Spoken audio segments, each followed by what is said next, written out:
Welcome to the Matt Wilkie Podcast. Welcome to the Philippines, part 13. Is it actually crazy to go to the Philippines to actually meet somebody?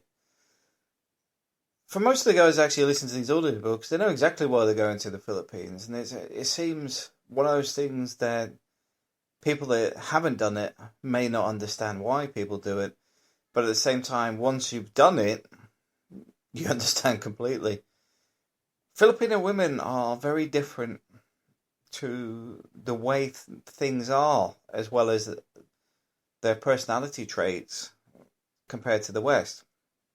Filipinos generally are family orientated, and I know some expats will whinge about the extended family, but the reality is a lot of these people are brought up poor, been together their entire lives, and they've known hardship, so they like to share their bit of wealth if they've come across them.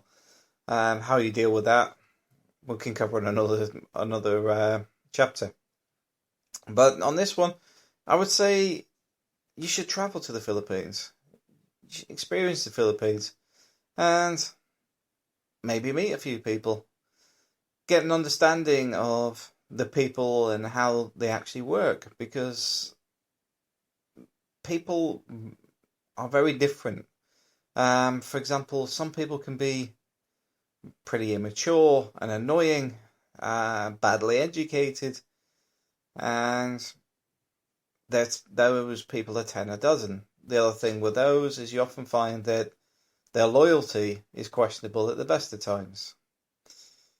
But there's a lot of educated women out there. There's a lot of women that have been through a lot of hardships with partners previously, to the point that they don't want a local guy anymore. But at the same time, because they've gone through the difficulties with some of the local guys, they're more accepting of change. They're more accepting of looking for a foreigner that can bring them some happiness. And I speak from experience because I know at least 15 women that have married foreigners or dating foreigners, and they're all college graduates. They all have good jobs. My wife herself is a engineer and has a degree. She's also multilingual.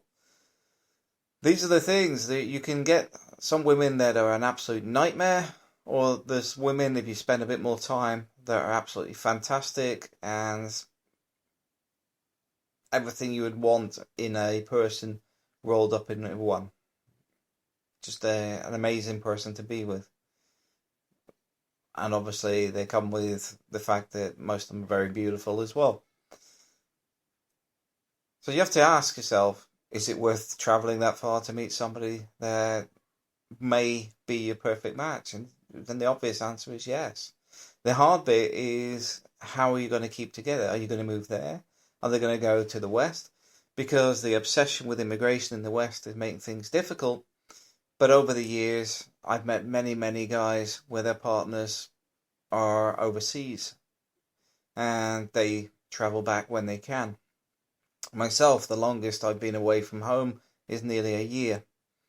So I can understand a seriously long distance relationship because I've lived one. At the same time, I know a lot of guys and girls would separate by now or have separated already if they had gone through the similar sort of situation me and my wife had.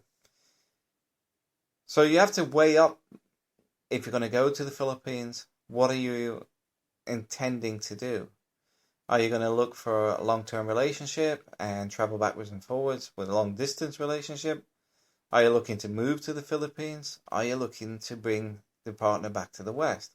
If you're bringing your partner back to the West, start looking and understanding the legal processes. For the UK, it's become an absolute nightmare.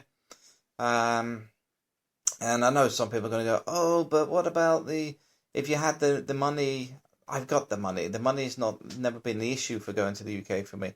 But even a friend of mine in the last, well, I spoke to him last week actually. His son's passport was delayed. Bearing in mind his wife and kids are in the UK, and his wife's Filipino, but they delayed his son's passport for a year. No reason, because it was only because he went in to pick his own passport up that he asked to see the assessor and asked them what they were doing, because it had been a year, that the passport arrived on the doorstep a week later. There's a lot of figures being fudged to bring down immigration figures in the UK, because quite simply they can't curb the EU immigration. May do after this election that's coming up, but right now they have no hope of reducing EU numbers, so they target British people and also people coming in from outside the EU. So those things you have to look at, because I remember a friend of mine with his partner, he thought he'd get married and he'd be off to the UK within a month. He was still in the Philippines a year later. Anyway, thanks for listening. Hope you enjoyed it.